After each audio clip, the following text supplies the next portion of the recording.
Tartare, ce lieu situé au plus profond des enfers, est maudit entre tous. C'est la prison des dieux déchus, des héros bannis et des grands criminels. Mais avant d'être un lieu, Tartare fut un dieu, une divinité née du chaos primordial. Dès sa naissance, Gaïa, la terre, précipita Tartare au plus profond de ses entrailles, le transformant en une région inaccessible dont on ne peut revenir. Sur cette région règne désormais Hadès, le seigneur des enfers. Dans le Tartare sont maintenus captifs tous ceux que Zeus a frappés de son courroux.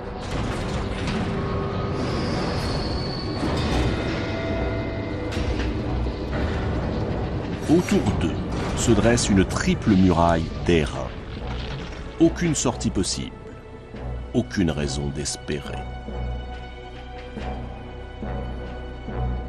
Le Tartare est si profond que si l'on y jetait une enclume, elle mettrait 9 jours pour atteindre le fond.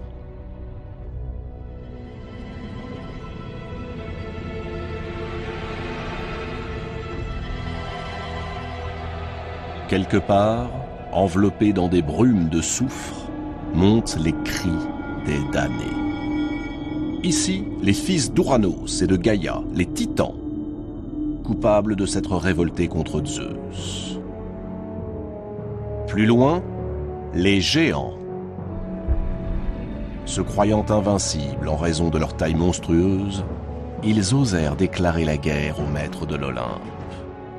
Ils ont perdu. Mais les titans et les géants ne sont pas seuls à croupir dans le Tartare, cette prison infâme. Il y a aussi des hommes, des personnages de légende qui, un jour, portés par leur orgueil, se sont crus plus forts que les dieux.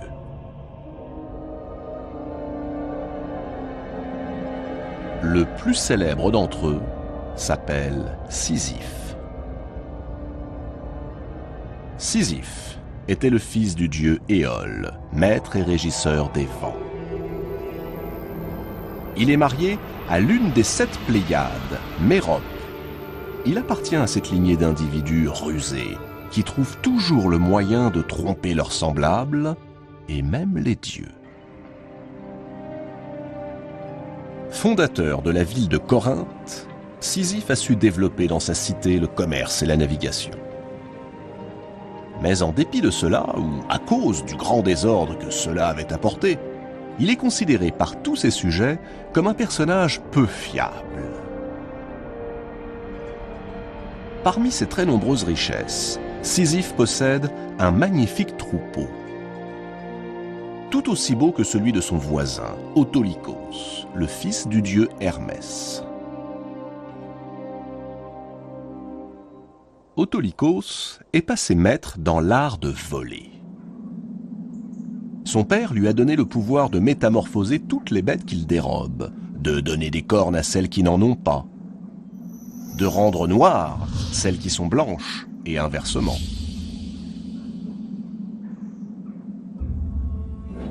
Au fil des jours, Sisyphe finit par constater un phénomène étrange. Son troupeau diminue à vue d'œil, alors que celui d'Autolycos ne cesse d'augmenter.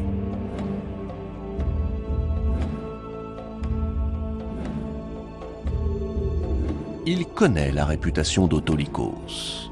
Le coupable ne peut être que lui. Alors, pour confondre le voleur, Sisyphe imagine un stratagème.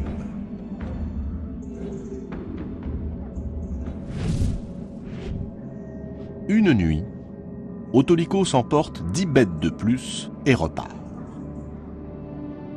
Sans le savoir, il vient de tomber dans le piège imaginé par Sisyphe.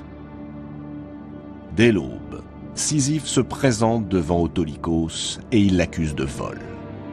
Autolycos proteste. Sisyphe ordonne alors à ceux qui l'accompagnent d'inspecter le troupeau. Ils identifient aussitôt les bêtes dérobées, car il a fait graver sous chacun de leurs sabots cette inscription volée par Autolycos. Or, ce jour est la veille du mariage de la fille d'Autolycos, Anticlée. Elle doit épouser le roi d'Ithaque, Laërte.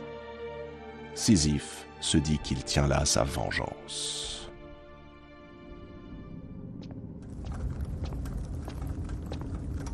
Laissant à ses témoins le soin de punir le voleur, il fait irruption dans la maison et viole la pauvre Anticlée.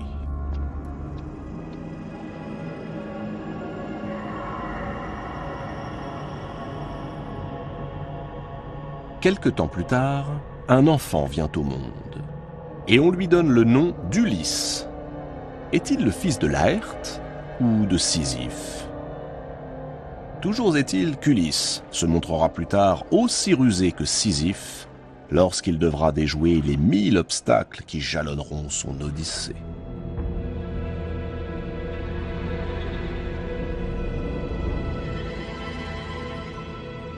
Mais une seconde affaire vaut à Sisyphe de partager le sort des damnés.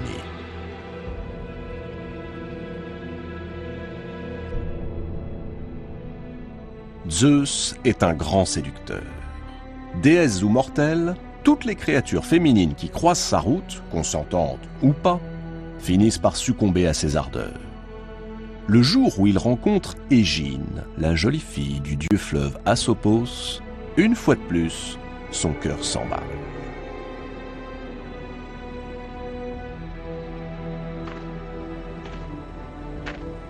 Zeus prend l'apparence d'un aigle, enlève Égine et file se réfugier sur une île perdue de la mer Égée. Asopos part à la recherche de sa fille à travers toute la Grèce.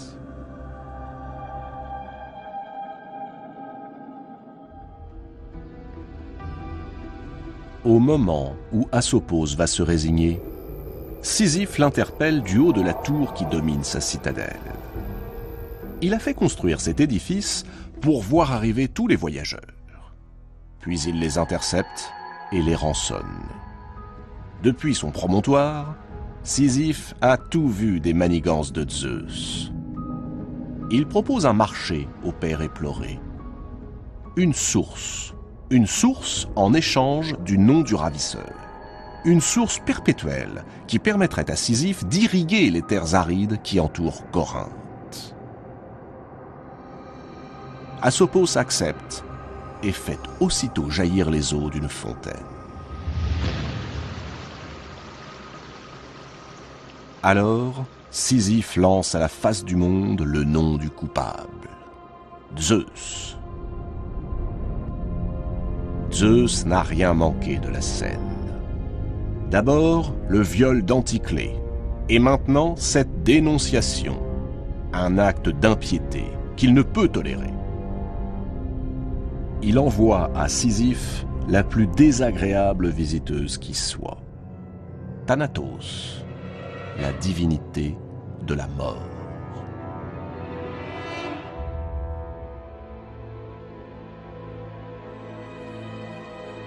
Mais Sisyphe le malin, Sisyphe le beau parleur, réussit à emberlificoter la mort en lui faisant valoir des arguments plus fallacieux les uns que les autres. Il parvient même à l'enchaîner au plus profond de l'une des prisons de sa citadelle. Peu à peu, l'enfer se dépeuple, puisque la mort prisonnière ne peut plus assurer sa fauche quotidienne. Une effroyable tragédie s'annonce. Si rien n'est fait, alors la terre regorgera d'humains et il n'y aura jamais assez de place pour tous les contenir.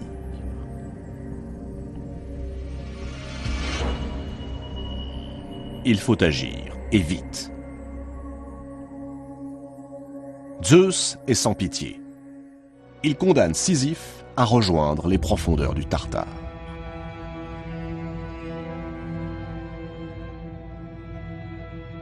Mais le rusé Sisyphe a encore un tour dans son sac. Avant d'obéir à Zeus et de descendre aux enfers, il recommande à sa femme Mérope de ne pas ensevelir son corps et de ne pas faire les offrandes rituelles. Mérope, bien que surprise, accepte. Une fois aux enfers, le condamné marche droit vers Perséphone, la reine du monde souterrain. Il lui déclare sur un ton affligé qu'étant mort sans sépulture, il ne doit pas se trouver là. On aurait dû le laisser sur l'autre rive du Styx. Il ajoute, larmoyant, que sa femme a fait preuve d'une impardonnable impiété, qu'il se soumette à la sentence de Zeus, mais qu'il demande la permission de revenir sur Terre afin de faire le nécessaire pour son enterrement et pour châtier celle qui a manqué à ses devoirs. Il s'engage à être de retour dès que les rites auront été accomplis.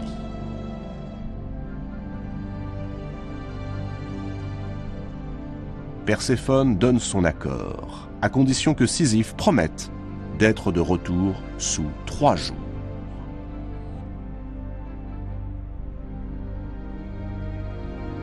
Sisyphe remonte vers la lumière et, bien évidemment, renie sa promesse.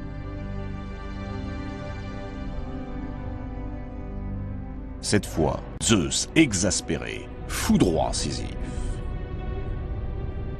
Sans autre forme de procès, il le renvoie au fin fond du Tartare. Et il invente pour lui un châtiment bien particulier.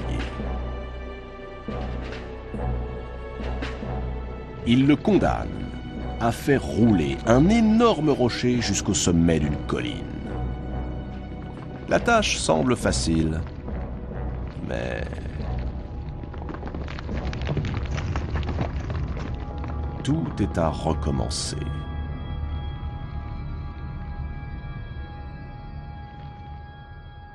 Ce travail absurde a frappé l'imagination populaire, au point que le châtiment de Sisyphe est devenu le symbole de la condition humaine.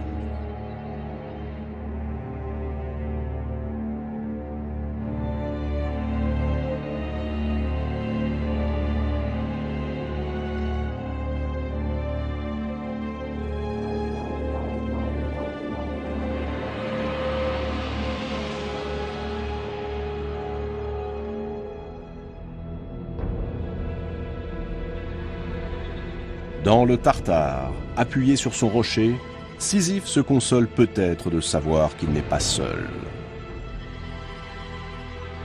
Depuis qu'il est là, il a vu bien des personnages illustres. Atlas, condamné à porter le monde sur ses épaules. Mais aussi Encélade, Ixion et d'autres dont il a oublié les noms. Et voilà qu'aujourd'hui vient d'apparaître un nouveau condamné. On le mène non loin de là, de l'autre côté de la colline, jusqu'à un lac. Sisyphe connaît cet homme. C'est un roi, le roi de Phrygie, Tantale. Tantale est le fils de Zeus et de la nymphe Pluto. Il a épousé la fille du dieu Pactole.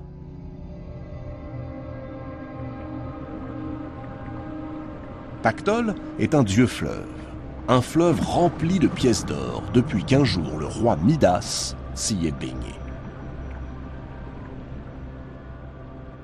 Tantale avait tout pour devenir un héros valeureux. L'intelligence, le courage et surtout la protection de son père, Zeus. Privilège rare, il était admis à participer au banquet de l'Olympe. Zeus le nomma roi de Phrygie, et le vertige du pouvoir s'empara de lui. Tantale commença par trahir l'hospitalité des dieux. Un jour, alors qu'ils venaient de manger et de boire à leur table, profitant d'un moment d'inattention, il osa dérober ce qui ne peut appartenir qu'aux dieux, le nectar et l'ambroisie, la boisson et la nourriture des immortels. Une fois sur terre, il les distribua aux mortels. Comme si cet acte n'était pas suffisamment sacrilège, il fit pire encore. Il convia les 12 dieux de l'Olympe à un grand banquet en son palais. Mais alors que ces hôtes prenaient place, Tantale s'aperçut que les provisions seraient insuffisantes pour tous les nourrir. Sans doute aurait-il pu avouer la vérité aux dieux. Il préféra mentir, et il opta pour le pire. Il fit venir près de lui son fils, Pélops, et l'entraîna dans les cuisines du palais. À l'abri des regards, il l'étrangla et se mit à le tailler en pièces. Puis il mélangea la chair de son fils à la nourriture qu'il s'apprêtait à servir aux dieux.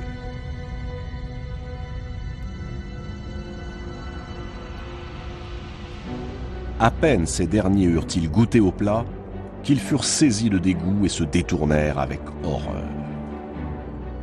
Tous venaient de reconnaître la présence de la chair humaine.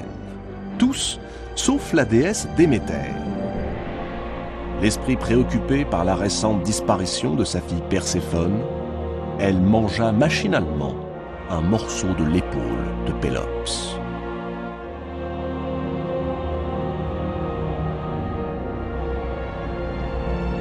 Zeus, partagé entre l'écœurement et la colère, ordonna que l'on jette Tantale aux enfers.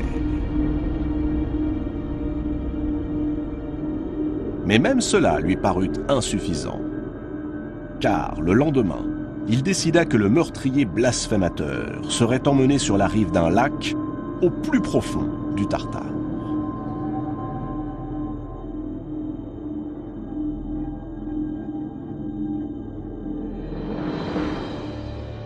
Et le voici, Tantale, roi et demi-dieu déchu. Condamné à ne pouvoir ni manger ni boire pour l'éternité.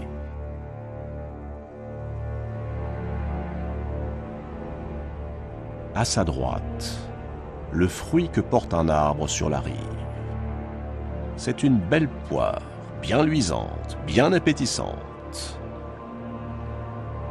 Autour de lui, jusqu'au cou, une eau fraîche et transparente. Mais à peine se penche-t-il pour boire que l'eau se retire. Il ne reste que de la boue noire. Et s'il tente de saisir la poire, un coup de vent soudain entraîne le fruit hors de sa portée. Depuis l'Olympe, Zeus observe son fils. Ce fils indigne d'être un dieu, indigne d'être un roi, indigne même d'être un homme. Pour dissuader quiconque de commettre pareil outrage, le supplice de Tantale, toujours affamé et toujours assoiffé, servira d'exemple.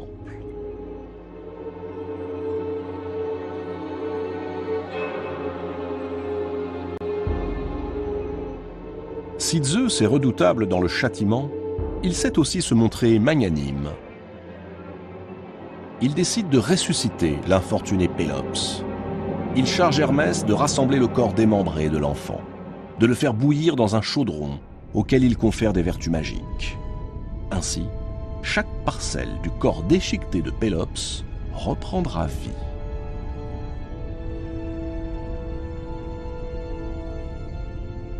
Le roi des dieux convoque ensuite Clotho, l'une des trois moires, ces déesses qui filent et coupent le fragile fil de l'existence.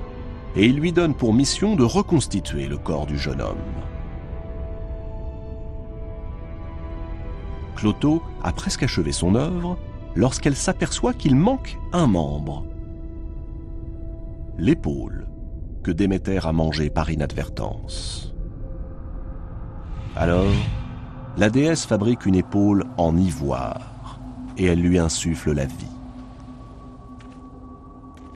Depuis ce jour, tous les descendants de Pélops portent une tache blanche juste au niveau de l'épaule.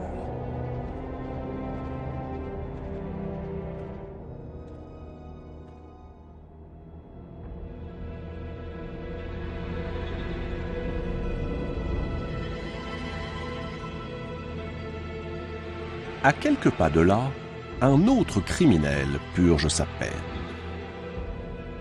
Il s'appelle Ixion. Pour Ixion, tout commença le jour où il voulut épouser la fille du roi de Thessalie, Éionée. Pour le convaincre, Ixion s'engagea à offrir à la jeune femme les présents les plus admirables. Éionée accepta et le mariage fut célébré. Le lendemain, Éionée réclama les cadeaux promis à sa fille. « Il n'y en aura pas, répliqua Ixion. Et il signifia avec dédain qu'il avait changé d'avis. La brouille s'installa entre les deux hommes. Éionée menaça Ixion des pires représailles. Effrayé, ce dernier se hâta d'inviter son beau-père à un banquet de réconciliation. Éionée accepta. Il pénétra dans le palais d'Ixion. Ixion l'accueillit, puis il l'entraîna vers la salle où était dressée la table du banquet. Alors qu'il parvenait à la hauteur d'une fosse où brûlait un grand feu, Ixion poussa violemment son beau-père. Éionée s'écrasa sur les braises ardentes. Lorsqu'elles apprirent ce crime odieux, pas une seule des divinités de l'Olympe n'accepta de purifier Ixion. Pas une, sauf Zeus. Il prit le criminel en pitié, et non seulement il le purifia, mais il le convia aussi à sa table. On aurait pu imaginer que Ixion témoignerait à Zeus sa reconnaissance pour ce noble geste. Au contraire, à peine installé à table, il se comporta de la manière la plus ingrate qui soit.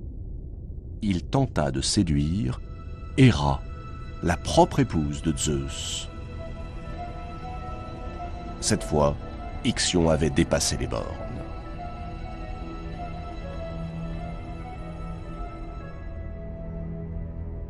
Zeus façonne un nuage qui possède la forme même d'Héra, et il le jette dans les bras d'Ixion.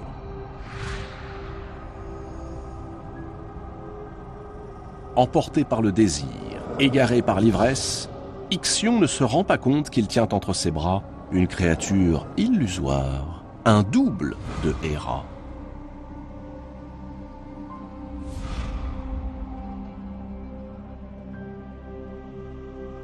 Il la couvre de caresses, de baisers, puis il la prend sans ménagement.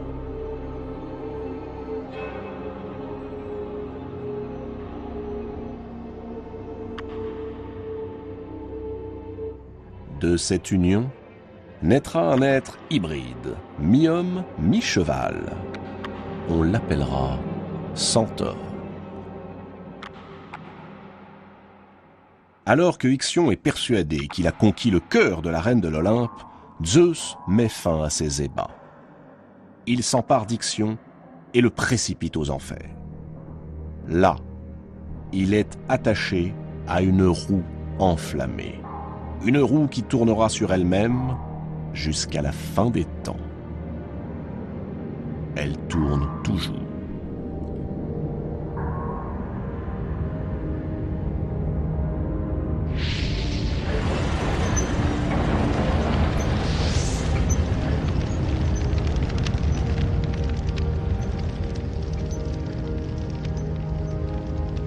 Les damnés du Tartare, qu'il s'agisse de Sisyphe, d'Ixion ou de Tantale, ne croyaient pas que les dieux oseraient les punir.